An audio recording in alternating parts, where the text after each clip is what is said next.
ये कहानी रामकृष्ण परमहंस से जुड़ी हुई कहानी है, जो कि स्वामी विवेकानंद के गुरु थे। परमहंस जी के पास काली माँ की एक छोटी सी मूर्ति थी। वे अपने सभी भक्तों से कहा करते थे कि इस काली माँ की इस मूर्ति में पूरा ब्रह्मांड है। एक दिन कुछ विदेशी परमहंस जी से मिलने आए तो उन्होंने यही बात विदेशियों के सामने भी कही कि इस छोटी सी मूर्ति में पूरा ब्रह्मांड है।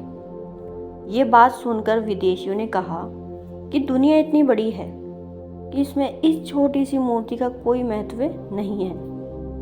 ये तो बहुत छोटी सी है, आप कह रहे हैं इसमें पूरा ब्रह्मांड है, ये बात कैसे संभव है?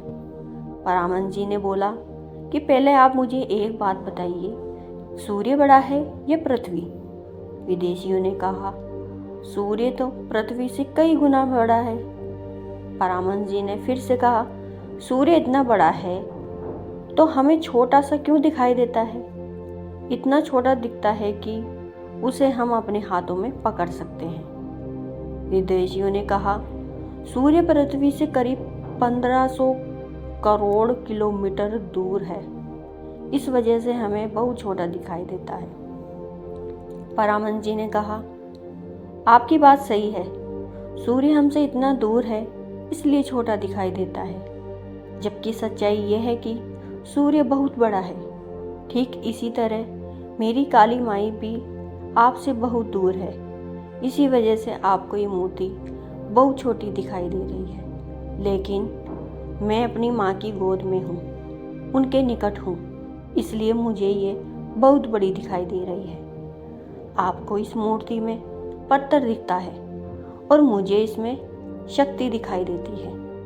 विदेशियों को परमहंस जी की बातें समझ आ गई थी। परमहंस जी ने कहा, ऐसी बातों से प्रभावित होकर विवेकानंद ने अपना पूरा जीवन गुरु, धर्म, सेवा समर्पित कर दिया था। इस कहानी से ये सीख मिलती है कि भक्ति के मामले में वैज्ञानिक दृष्टिकोण नहीं सोचना चाहिए। भक्ति भावनाओं से जुड़ी होती है। भक्ति को भावनात्मक रूप से महसूस करेंगे तो इसकी वास्तविकता मालूम हो सकती है और हमें भगवान की कृपा से लाभ मिल सकता है।